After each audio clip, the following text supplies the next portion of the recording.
I have a plan for the people of my country, for my country. প্রত্যেকটি মানুষের সহযোগিতা আমার লাগবে।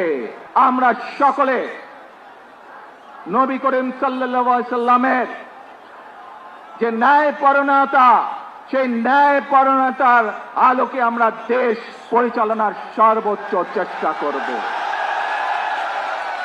এই দেশের মানুষকে নিজের জীবনের থেকেও বেশি ভালোবেসেছেন। সবাই মিলে করব কাজ, গর্ব মোদের বাংলাদেশ। ভাই বোনেরা, আজ প্রথমেই আমি রব্বুল আলামিনের দরবারে হাজারো লক্ষ কোটি শুকরিয়া জানাতে চাই। রব্বুল আলামিনের অশেষ রহমতে আজ আমি আমার প্রিয় মাতৃভূমিতে ফিরে আসতে পেরেছি আপনাদের দোয়ায়। আপনাদের মাঝে প্রিয় ভাই বোনেরা, আমাদের এই প্রিয় মাতৃভূমি 1971 সালে লাখো শহীদের রক্তের বিনিময়ে অর্জিত হয়েছিল। ঠিক একইভাবে 75-এ আবার 7ই নভেম্বর আধিপত্যবাদীদের হাত থেকে রক্ষার জন্য সেদিন সিপাহী জনতার বিপ্লবের মাধ্যমে আধিপত্যবাদের হাত থেকে দেশকে রক্ষা করা হয়েছিল। একইভাবে পরবর্তীতে 90-এর স্বৈরাচারের বিরুদ্ধে এদেশের জনগণ, এদেশের খেটে খাওয়া মানুষ তাদের গণতান্ত্রিক অধিকারকে ছিনিয়ে এনেছিল। কিন্তু তারপরেও ষড়যন্ত্রকারীদের ষড়যন্ত্র থেমে থাকেনি। আমরা তারপর দেখেছি 2024 সালে, 71 সালে এই দেশের মানুষ যেমন স্বাধীনতা অর্জন করেছিল, 2024 সালে এদেশের ছাত্র জনতা সহ সর্বস্তরের মানুষ, কৃষক, শ্রমিক, গৃহবধূ, নারী, পুরুষ, মাদ্রাসার ছাত্র সহ দল মত নির্বিশেষে, শ্রেণী পেশা নির্বিশেষে সকল মানুষ সেদিন 2024 সালের 5ই আগস্ট এই দেশের স্বাধীনতা এবং সার্বভৌমত্বকে রক্ষা করেছিল। প্রিয় ভাই বোনেরা, আজ বাংলাদেশের মানুষ কথা বলার অধিকার ফিরে পেতে চায়। তারা তাদের গণতান্ত্রিক অধিকার ফিরে পেতে চায়। বাংলাদেশের মানুষ চায় তারা তাদের যোগ্যতা অনুযায়ী ন্যায্য অধিকার পাবে। প্রিয় ভাই বোনেরা, আজ আমাদের সময় এসেছে সকলে মিলে দেশ গড়ার। এই দেশে যেমন পাহাড়ের মানুষ আছে, এই দেশে একইভাবে সমতলের মানুষ আছে। এই দেশে মুসলমান, বৌদ্ধ, খ্রিস্টান, হিন্দু সহ বিভিন্ন ধর্মের মানুষ বসবাস করে। আমরা চাই সকলে মিলে এমন একটি বাংলাদেশ গড়ে তুলব আমরা, যেই বাংলাদেশের স্বপ্ন একজন মা দেখেন, অর্থাৎ একটি নিরাপদ বাংলাদেশ আমরা গড়ে তুলতে চাই। যে বাংলাদেশে একজন নারী, একজন পুরুষ, একজন শিশু যেই হোক না কেন নিরাপদে ঘর থেকে বের হলে নিরাপদে ইনশাআল্লাহ ঘরে আবার ফিরে আসতে পারে। প্রিয় ভাই বোনেরা, এই দেশের জনসংখ্যার অর্ধেক নারী, 4 কোটিরও বেশি তরুণ প্রজন্মের সদস্য, 5 কোটির মতন শিশু, 40 লক্ষের মতন প্রতিবন্ধী মানুষ রয়েছেন, কয়েক কোটি কৃষক, শ্রমিক রয়েছেন। এই মানুষগুলোর একটি প্রত্যাশা আছে এই রাষ্ট্রের কাছে, এই মানুষগুলোর একটি আকাঙ্ক্ষা আছে এই দেশের কাছে। আজ আমরা সকলে যদি ঐক্যবদ্ধ হই, আজ আমরা যদি সকলে প্রতিজ্ঞাবদ্ধ হই, তাহলে আমরা এই লক্ষ কোটি মানুষের সেই প্রত্যাশাগুলো পূরণ করতে পারি ইনশাআল্লাহ। প্রিয় ভাই বোনেরা, ৭১ সালে আমাদের শহীদরা নিজের জীবন উৎসর্গ করেছিলেন এই রকম একটি বাংলাদেশ গঠনের জন্য। বিগত 15 বছর স্বৈরাচারের বিরুদ্ধে শত শত হাজারো গুম খুনের শিকার হয়েছে শুধু রাজনৈতিক দলের সদস্য নয়, নিরীহ মানুষও প্রতিবাদ করতে গিয়ে অত্যাচার নির্যাতনের শিকার হয়েছে, জীবন দিয়েছে। 2024 সাল মাত্র সেদিনের ঘটনা। কিভাবে আমরা দেখেছি আমাদের তরুণ প্রজন্মের সদস্যরা কিভাবে নিজের জীবন উৎসর্গ করেছে দেশের এই স্বাধীনতা এবং সার্বভৌমত্বকে রক্ষা করার জন্য। প্রিয় ভাই বোনেরা, কয়েকদিন আগে এই বাংলাদেশের 24 আন্দোলনের এক সাহসী প্রজন্মের এক সাহসী সদস্য ওসমান হাদিকে হত্যা করা হয়েছে। ওসমান হাদি শহীদ হয়েছে। প্রিয় ভাই বোনেরা, ওসমান হাদি চেয়েছিল এই দেশের মানুষের জন্য গণতন্ত্র প্রতিষ্ঠিত হোক, এই দেশের মানুষের গণতান্ত্রিক অধিকার প্রতিষ্ঠিত হোক, এই দেশের মানুষ তাদের গণতান্ত্রিক এবং অর্থনৈতিক অধিকার ফিরে পায়।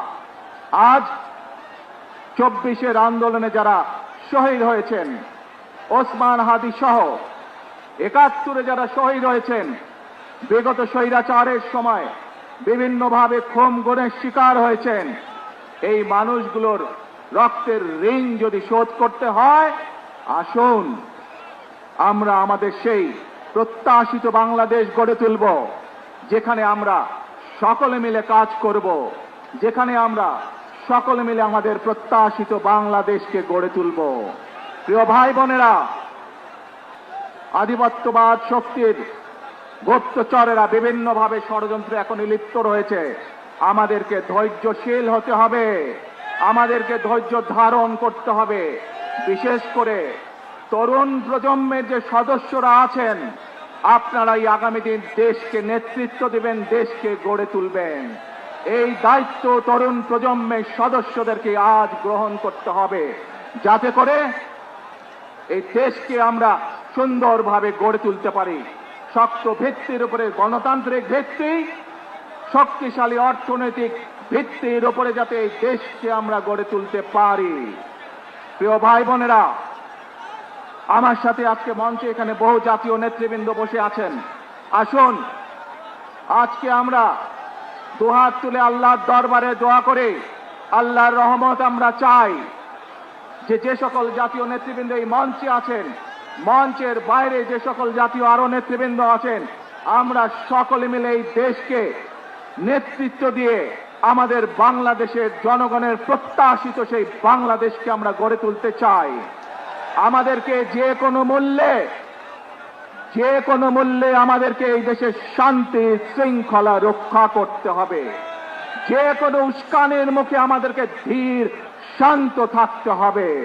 প্রিয় ভাই বোনেরা, আমরা দেশের শান্তি চাই, আমরা দেশের শান্তি চাই, আমরা দেশের শান্তি চাই। প্রিয় ভাই বোনেরা, মার্টিন লুথার কিং নাম শুনেছেন না আপনারা?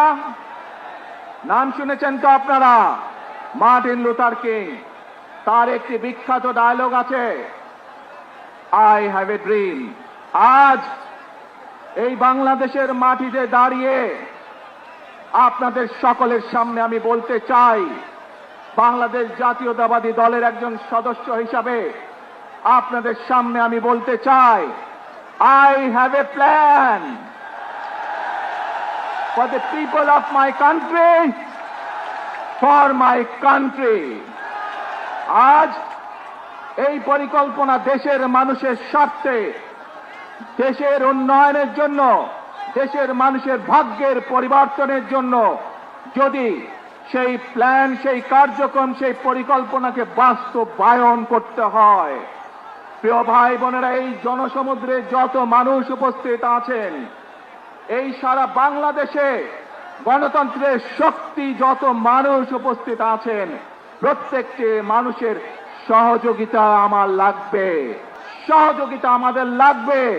আপনারা যদি আমাদের পাশে থাকেন, আপনারা যদি আমাদেরকে সহযোগিতা করেন, ইনশাআল্লাহ আমরা আই হ্যাভ এ প্ল্যান বাস্তবায়ন করতে সক্ষম হব।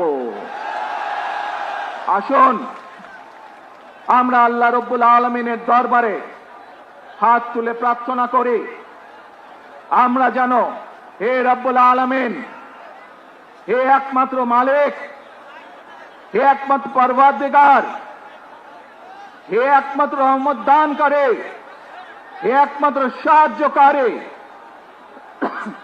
আজ আপনি যদি আমাদেরকে রহমত দেন, তাহলে আমরা এই দেশের মানুষ কঠোর পরিশ্রম করার মাধ্যমে আমাদের প্রত্যাশিত বাংলাদেশকে গড়ে তুলতে পারব। আজ যদি আল্লাহর রহমত এই দেশ এবং এই দেশের মানুষের পক্ষে থাকে, আল্লাহর সাহায্য, আল্লাহর দয়া এই দেশের মানুষের উপরে, এই দেশের উপরে থাকে, ইনশাআল্লাহ আমরা আমাদের প্রত্যাশিত বাংলাদেশ গড়ে তুলতে সক্ষম হব।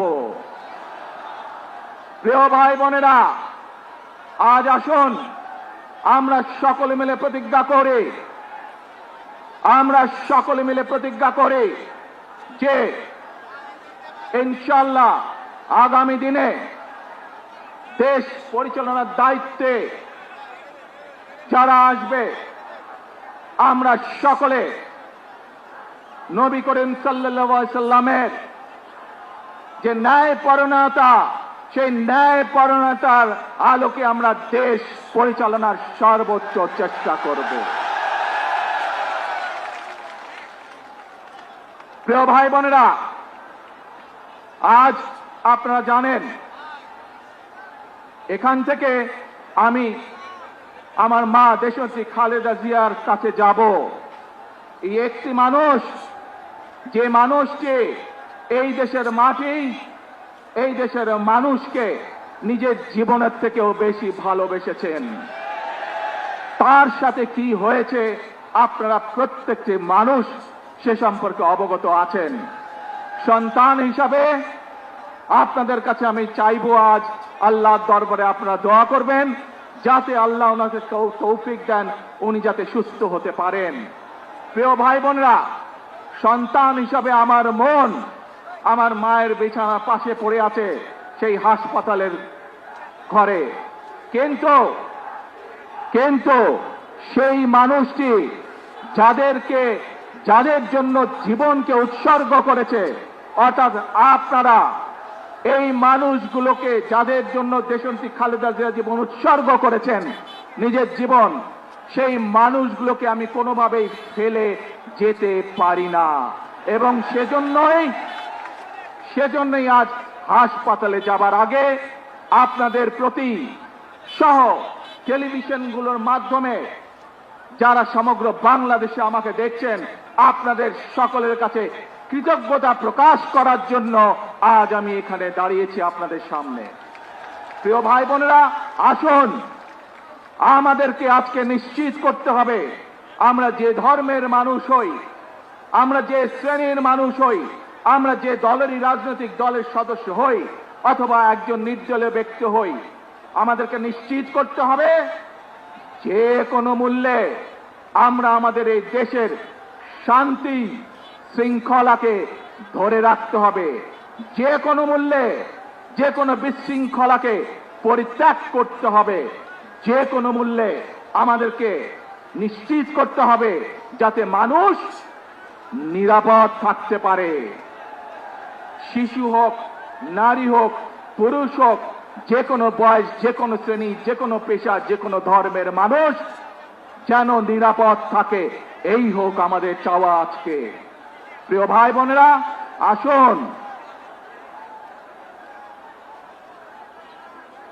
প্রিয় ভাই বোনেরা, সবাই মিলে আজ আমরা প্রতিজ্ঞাবদ্ধ হই সবাই মিলে করব কাজ। কে? জোরে আরো। সবাই মিলে করব কাজ, গড়ব মোদের বাংলাদেশ। ইনশাআল্লাহ আপনাদের সকলের কাছে দোয়া আছে, আবারও সকলকে যে কোনো মূল্যে দেশে শান্তি শৃঙ্খলা রক্ষার আহ্বান জানিয়ে যে কোনো বিশৃঙ্খলাকে পরিহার করে ধৈর্যের সাথে মোকাবেলা করার আহ্বান জানিয়ে আমার বক্তব্য শেষ করছি। আবারও আপনাদের কাছে কৃতজ্ঞতা প্রকাশ করছি আজকে আমাকে এইভাবে বরণ করে নেওয়ার জন্য। আল্লাহ হাফেজ। বাংলাদেশ জিন্দাবাদ। বাংলাদেশ জাতীয়তাবাদী দল জিন্দাবাদ। আসসালামু আলাইকুম।